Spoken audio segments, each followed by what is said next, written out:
Mencoba itu artinya bukan godain atau bukan ngisengin. Mencoba di sini artinya nguji, ngetes.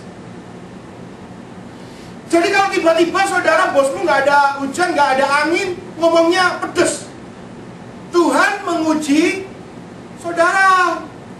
Temanmu yang baik-baik tiba-tiba nggak nyapa saudara, pahit kan? Itu Tuhan menguji saudara. Saudara sudah kerja rajin-rajin, saudara dicurigain, kamu tuh malas. Bukan cuma dicurigain, saudara dituduh, kamu tuh malas. Tiba-tiba tidak ada angin, tidak ada hujan, saudara dimarahin sama supervisormu mungkin. Itu Tuhan menguji saudara. Nah kalau mau diuji sekali lagi, kalau orang diuji jangan bilang, kenapa ini bisa terjadi? Gak adil. Aku sudah rajin kok dibilang malas. Aku sudah baik kok disakitin. Dan lain sebagainya, dan lain sebagainya. Israel sama. Aku sudah jalan lama-lama, sudah nurut sama Tuhan. Gak minum 3 hari, aku gak ketemu air juga sudah tahan. Tapi kalau terusan, hari keempat kalau masih gak ketemu air, kita bisa mati. Gimana ini? Ternyata Tuhan ngomong. Tuhan menguji mereka. He tested them. Dia sedang mencoba, menguji mereka. Jadi kalau saudara ada sesuatu menyakitkan hati kita, itu bukan sesuatu yang tanpa alasan. Itu Tuhan sedang menguji saudara. Beda kalau saudara troublemaker loh ya. Ke rumah orang saudara buat trouble. Di tempat kerja saudara buat trouble. Di gereja saudara buat trouble. Dengan temanmu kau buat trouble. Lama-lama orang capek saudara. Orang yang sabar pun akhirnya ngomongnya pedas. Kalau kita dengar seperti itu terus kita kepahitan, ya itu salah lu sendiri. Iya kan? Ini yang kita ngomong orang yang normal-normal kayak kita ini loh. Amin. Amin. Kita semua orang yang luar biasa. Amin. Kita lihat. Terus ayat 26 firman-Nya. Jika kamu sungguh-sungguh mendengar suara Tuhan Allahmu dan melakukan apa yang benar di matanya dan memasang telingamu kepada perintah-perintahnya dan tetap mengikuti segala ketetapannya, maka aku tidak akan menimpakan kepadamu apa? Penyakit manapun yang telah kutimpakan kepada orang Mesir, sebab aku Tuhanlah yang menyembuhkan engkau. Saya baca ini, ada sedikit yang menurut saya kurang nyambung. Israel butuh air. Orang Israel nggak sakit. Mereka cuma butuh air. Israel nggak butuh dipulihkan, butuh dikasih minum. Kenapa Tuhan kok tidak berfirman, jikalau kamu sungguh-sungguh mendengarkan suara Tuhan Allahmu, aku Tuhan akan menyediakan kamu air minum.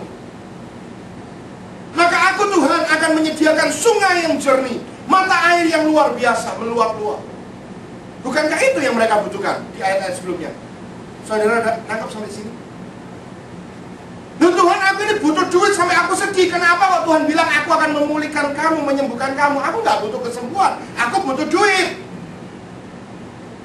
Aku nggak butuh duit, aku nggak butuh kesembuhan. Aku butuh pembelaan Tuhan. Orang itu luar biasa kejam Tuhan.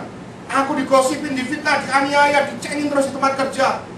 Ya, aku butuh pembelaanmu. Kenapa kok Tuhan berfirman sama aku, kalau kamu nurut, aku akan sembuhkan kamu?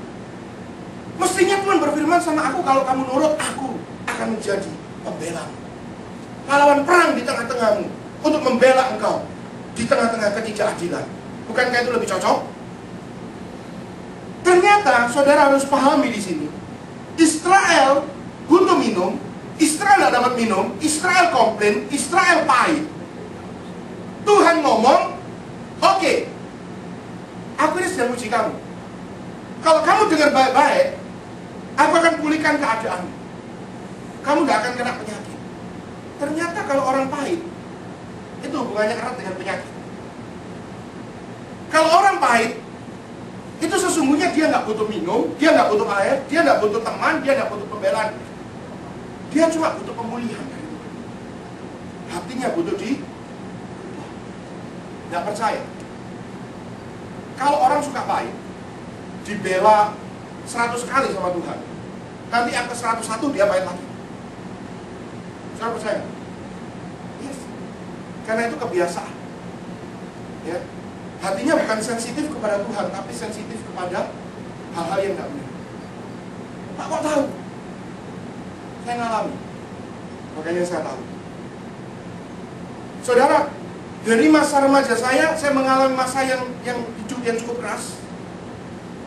Dari yang sangat punya, sangat kaya, diterima oleh banyak orang, papa saya, mama saya, kemana-mana dihormati orang, tiba-tiba, boom, nggak ada semua. Ada gula, ada semut. Ya. Menurut saya ada gula, ada arong pejilat. Ya kan, itu lebih cocok. Ya. Begitu kita nggak punya, boro-boro, kita baru berhenti di depan pagernya aja, mau minta gitu. Boro-boro kita baru telepon padahal mau ucapin Mother's Day. Ya. Tante, Happy Mother's Day. Iya, ini lagi sibuk, Saya ini lagi bergumul, lagi tidak ada duit loh. Kan ngomong Mother's Day kok bilang tidak ada duit. Kalau kita tidak ada duit ya, dianiaya, dikacangi. Kita ngalami aniaya, kita ngalami penghinaan, kita alami fitnah. Saudara, itu membentuk hati saya yang normal-normal jadi sensitif. Mudah tersinggung, mudah marah, nggak percaya sama orang. Sampai saya ketemu Tuhan, maksudnya udah mati, ketemu Tuhan, lahir baru, ya.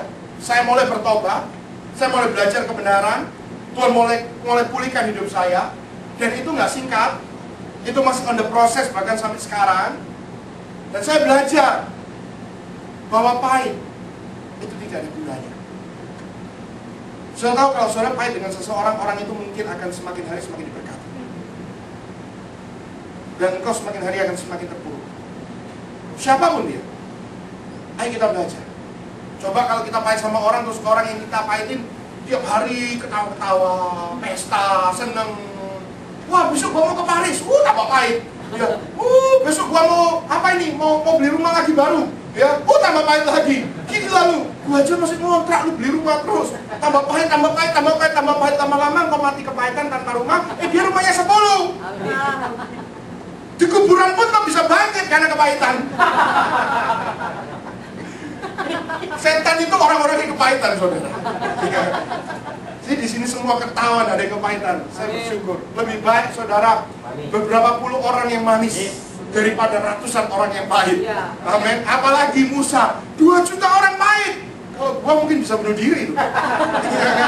Loh, pimpin 2 juta orang pahit gimana coba? Iya kan?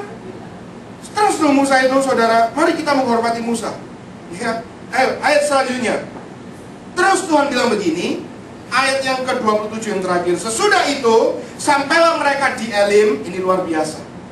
Di sana ada 12 mata air dan 70 pohon korma. Saya nggak suka pohon korma, Pak. Mereka suka. Itu makanan mereka. Kalau ini diterjemahkan ke kita mengira apa? Di situ ada 70 warung yang jual sate kambing. Lalu berkemahlah mereka di sana di tepi air itu. Tuhan itu sudah nyiapin Elim. Apa Elim? 12 mata air. Mereka bisa minum sampai kembung. Mereka bisa minum sepuas-puasnya. Mereka punya snack buah korma yang begitu banyak buahnya. Tuhan sudah siapkan. Tapi sebelum kamu ke Elim, sebelum kamu ke makan korma, sebelum kamu menikmati, sebelum kamu aku pulihkan, aku tes kamu dulu, aku uji kamu dulu. Karena hanya orang yang bersih hatinya dikatakan bisa melihat Tuhan. Dan artinya juga bisa menikmati berkat Tuhan. Loh, kalau orang tidak bersih hatinya dikasih berkat juga percuma loh, saudara. Tidak bisa nikmati, nggak pernah cukup, tetap komplain, gunakan salah, ya kan? Makanya Tuhan harus bersihkan hatinya dulu, baru waktu diberkati, mereka bisa menggunakan berkat Tuhan dan bisa menikmati berkat Tuhan dengan baik.